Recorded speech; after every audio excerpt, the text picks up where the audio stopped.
Sanjay Bhatia world knowledge channel के तहत आपका फिर से अभिनंदन करता हूं। आज फिर एक नई रोचक जानकारी के साथ आपके सामने बात होने जा रही है कि हिंदुस्तान के चारों तरफ लगने वाली सीमाओं में रहने वाले किसी भी पड़ोसी को आप बदल नहीं सकते। पड़ोसी चाहे आपके घर के साथ रहता हो या समाज में रहता हो या देश में रहता हो, आपको रहना है तो प्यार से रहिए या मजबूरी में रहिए या झगड़े के साथ। हिंदुस्तान के बारे में आप लोग अच्छी तरह से जानते हैं कि ब्रॉड माइंडेड कंट्री है। बहुत ही प्यार से लोगों के साथ अपने रिश्ते बनाकर रखने में विश्वास और साथ में भरोसा रखता है। लेकिन पिछले कुछ बरस पहले अचानक पता लगा कि पड़ोस में रहने वाले कुछ और देशों के साथ म्यांमार से भी आने वाले कुछ आतंकवादी, जिनको रोहिंग्या मुसलमान के नाम से भी जाना जाता है, वो घुसपैठ करने लगे। तो आइए बात करते हैं कि आखिर रोहिंग्या होते कौन हैं और इनसे म्यांमार को क्या दिक्कत है, ये भागकर दूसरे देशों में क्यों जा रहे हैं, इन्हें अब तक नागरिकता क्यों नहीं मिली। दोस्तों, रोहिंग्या एक जातीय समुदाय है जिसमें अधिकतर मुसलमान रहते हैं और मुसलमान जो कि सुन्नी इस्लाम को मानते हैं। ये रखाइन राज्य में रहते हैं। रखाइन म्यांमार के सबसे करीब राज्यों में से एक है। ताजा पलायन से पहले एक अनुमान के मुताबिक रखाइन में करीब 10 लाख रोहिंग्या रह रहे थे, लेकिन इसके बावजूद वे अपने ही इस देश के राज्य में अल्पसंख्यक थे। इस समुदाय की अपनी भाषा और अपनी ही अलग की संस्कृति है। कुछ लोग रोहिंग्या की उत्पत्ति 15वीं सदी से बताते हैं। रोहिंग्या शब्द रोहंग से बना है, जो कि अराकन से निकला है। आइए बात करते हैं कि रोहिंग्या मुसलमानों के 3 खौफनाक सच के बारे में, जिनकी वजह से भारत या कोई भी देश इन्हें शरण नहीं देना चाहता। क्यों इनको अपना देश छोड़ना पड़ रहा है, आप यह भी जानिए कि इन मुसलमानों को अपने देश में शरण देने से हर देश क्यों डरता है। सबसे पहले आपको बताते हैं कि भारत का हाल इनके मामले में क्या है। यूपी में मायावती और पश्चिम बंगाल में ममता बनर्जी जैसे नेता रोहिंग्या मुसलमानों के फेवर में खुलकर सामने आ चुके हैं, लेकिन वहीं केंद्र सरकार ने कोर्ट में यह हल्फनामा देकर कहा है कि ये रोहिंग्या मुसलमान उनके देश में नहीं रह सकते क्योंकि वह देश के लिए खतरनाक हैं। लेकिन रोहिंग्या मुसलमानों को मुल्क के लिए खतरा माना क्यों जा रहा है, यह समझिए। बात करते हैं पहले नंबर पर रोहिंग्या मुसलमानों की आबादी उनके अपने मुल्क के म्यांमार में लगभग 10% है। म्यांमार की 90% आबादी बौद्ध धर्म को अपनाने वालों की है, जो शांति के पुजारी होते हैं। लेकिन इन मुसलमानों ने म्यांमार के बौद्ध धर्म के लोगों की नाक में दम कर दिया था। वहाँ के रोहिंग्या मुसलमानों ने अपनी एक पैदल आर्मी बना ली थी। वह बौद्ध लोगों को गोलियों से भून डालते थे। लिहाजा म्यांमार में रोहिंग्या के खिलाफ गुस्सा सड़कों पर आ भड़का और बौद्ध लोगों ने भी रोहिंग्या लोगों पर अटैक करना शुरू कर दिया, जिसके बाद यह अपना मुल्क छोड़कर भागने लगे। दोस्तों, आइए अब दूसरी बात पर चलते हैं। रोहिंग्या मुसलमान के लिए सबसे आसान पनाहगाह हो सकती थी बांग्लादेश। बांग्लादेश भी एक मुस्लिम देश है और जाहिर सी बात है कि मुस्लिम ब्रदरहुड के नाम पर रोहिंग्या मुसलमानों को बांग्लादेश में बसाया जा सकता था। लेकिन असली खबर सुनिए, बांग्लादेश की सरकार भी इनसे डरी हुई है और सरकार ने बांग्लादेश में घुस आए रोहिंग्या मुसलमानों को चेतावनी देते हुए कहा है कि जिन रिफ्यूजी कैंपों में तुम हो वहीं रहो, देश में यहाँ वहाँ आकर रहने की कोशिश ना करो। तो साफ है कि बांग्लादेश की सरकार भी रोहिंग्या मुसलमानों को पनाह देने से डरती है। तीसरे नंबर की बात में कहा जा रहा है कि पिछले साल में करीब 40,000 रोहिंग्या मुसलमान भारत में दाखिल हो चुके हैं। यह दिल्ली समेत भारत के अलग अलग राज्यों में भी बिखर चुके हैं, लेकिन इंटेलिजेंस को इनके कुछ खतरनाक इरादों की भी भनक लग चुकी है। दिल्ली में पुलिस ने रहमान नाम के मुसलमान को गिरफ्तार किया था, जो रोहिंग्या मुसलमानों को भर्ती करके आतंकवादियों की वारदात को अंजाम देने की फिराक में था। भारत की केंद्र सरकार ने रोहिंग्या मुसलमानों पर अपना स्टैंड बिल्कुल साफ कर दिया है कि अतिथि देवो भव के देश में पहली बार किसी को बाहर निकालने की बात की गई है, और साफ सी बात है कि यह स्ट्रेटेजिक मजबूरी है। रोहिंग्या मुसलमानों ने जैसी हरकतें अपने देश में की है, कोई भी देश उन्हें अपने देश में शरण देने को तैयार नहीं। दोस्तों, हमने सुना है कि चरित्र जो होता है इतिहास के साथ जुड़ा होता है और इंसान का पीछा नहीं छोड़ता।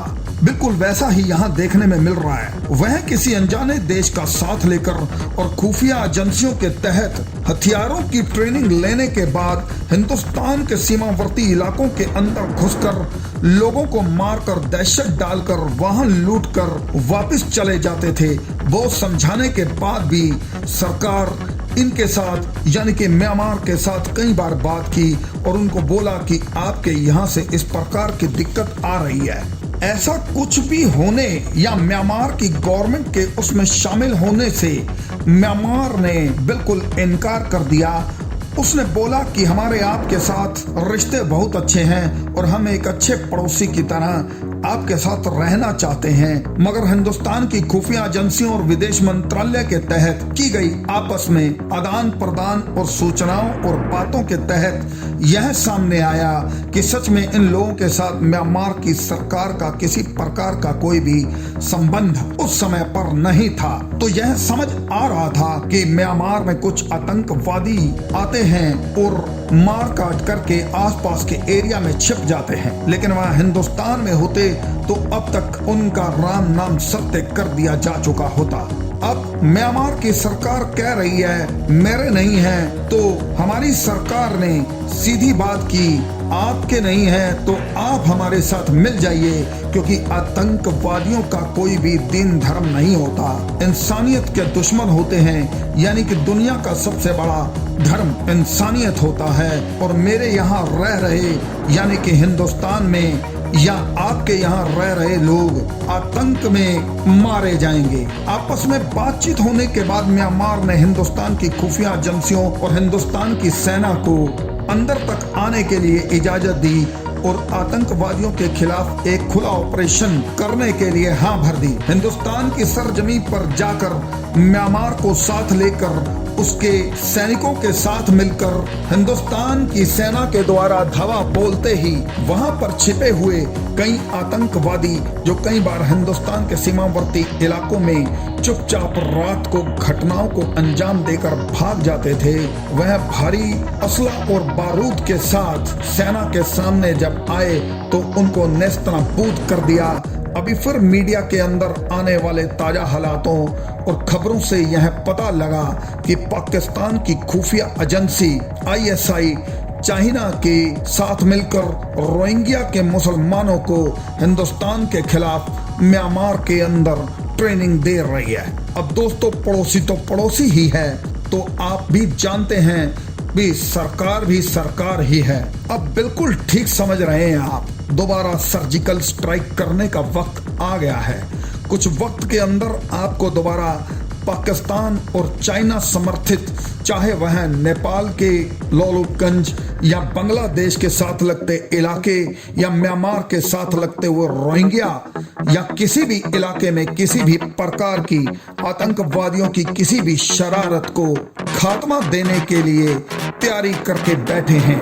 आपको मैं यहाँ भी बता देना बिल्कुल ठीक समझता हूँ दोस्तों, नेपाल जो बार बार सरकार की आजकल मिन्नतें कर रहा है, ओली साहब जो कि वहाँ के प्रधानमंत्री हैं, आजकल हिंदुस्तान की सरकार से बातचीत के द्वारा समाधान निकालने के लिए आगे आ तो जरूर रहे हैं, लेकिन आपको यह बता दूं कि उन्होंने जो आजकल पैंट डाली हुई है उसकी जो बेल्ट है उसको टाइट या ढीला करने का पूरा सिस्टम चाइनीज गवर्नमेंट के हाथ में है। और अब तक मैं आपको ये भी बता दूं दोस्तों कि चाइना तिब्बत के साथ लगते हुए कम से कम 20 से 50 गांवों को नेपाल के अंदर हथिया चुका है। तो मैं दोबारा से अपने हिंदुस्तान की सरकार, जो कि पहले से ही जागी हुई है, लेकिन आम नागरिक होने के नाते यह कहना चाहूंगा कि किसी भी पड़ोसी के ऊपर एतबार ना करें और अपनी इन नीतियों को और युद्ध के हालातों में थोड़ा सा तेजी से बदल कर अपने भले बुरे को, जो कि ऑलरेडी हिंदुस्तान की सरकार सोच कर बैठी हुई है, उसके बाद ही इनसे बात की जाए। दोबारा मुद्दे पर वापस चलते हैं कि रोहिंग्या आए हिंदुस्तान की। दोस्तों, मुद्दे पर वापस चलते हैं।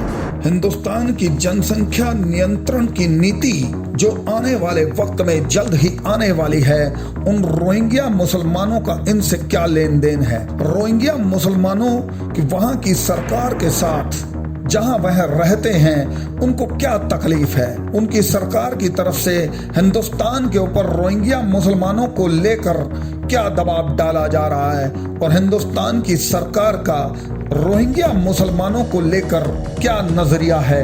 आज बात करेंगे इन सब पर। तो आइए दोस्तों, फिर से एक बार जानते हैं रोहिंग्या मुसलमानों के बारे में हिंदुस्तान की सरकार का नजरिया। रोहिंग्या मुसलमानों के भारत में रहने को लेकर केंद्र सरकार ने अपना रुख बिल्कुल दोबारा से साफ कर दिया है। रोहिंग्या मुसलमानों को वापस म्यांमार भेजने को लेकर केंद्र ने सुप्रीम कोर्ट में अपना जवाब सौंप दिया है। केंद्र ने सुप्रीम कोर्ट में 16 पन्नों का हल्फनामा भी सौंपा है, जिसमें उन्होंने कहा है कि रोहिंग्या मुसलमान हमारे देश में नहीं रह सकते। केंद्र के द्वारा दी गई वो 5 वजह हैं जिनकी वजह से केंद्र के द्वारा दी गई वो 5 वजह जिनके चलते रोहिंग्या मुसलमान हिंदुस्तान में नहीं रह सकते। दोस्तों, पहली वजह है केंद्र ने सुप्रीम कोर्ट के हल्फनामे में कहा है कि रोहिंग्या मुसलमानों का हमारे देश में रहना बिल्कुल गैर कानूनी है। रोहिंग्या मुसलमान क्योंकि गैर कानूनी गतिविधियों में भी शामिल हैं, जैसे अपने दूसरे साथियों के लिए फर्जी पैन कार्ड और वोटर आईडी कार्ड उपलब्ध करवाना, और इसके अलावा कुछ रोहिंग्या मानव तस्करी में भी शामिल हैं। दूसरी वजह, देश में करीब 40,000 रोहिंग्या मुसलमान रह रहे हैं। यह काफी बड़ी संख्या है। इस वजह से सुरक्षा से जुड़ी परेशानियां भी आ सकती हैं। तीसरी वजह, देश की सुरक्षा की बात कहते हुए केंद्र ने कहा है कि रोहिंग्या मुसलमानों में आतंकवादी शामिल हैं। इनके पाकिस्तान और आतंकी संगठन इस्लामिक स्टेट से भी संपर्क हैं, जो कि हमारे देश के लिए खतरा है। चौथी वजह, मेरे दोस्तों, देश में जो बौद्ध लोग रह रहे हैं उनके साथ भी इनकी हिंसा होने की संभावना बन रही है। पांचवी वजह, दोस्तों, केंद्र का मानना है कि भारत के किसी भी हिस्से में रहने और बसने का मौलिक अधिकार सिर्फ भारतीय नागरिकों को है। अब हम आखिर में अपने निष्कर्ष पर पहुंचते हैं कि रोहिंग्या मुसलमानों की मेरे देश में रहने के लिए कोई भी जगह नहीं है। दोस्तों, देश सुरक्षित रहेगा तो आप सब रहेंगे। वीडियो कैसा लगा कृपया लाइक और शेयर जरूर कीजिएगा।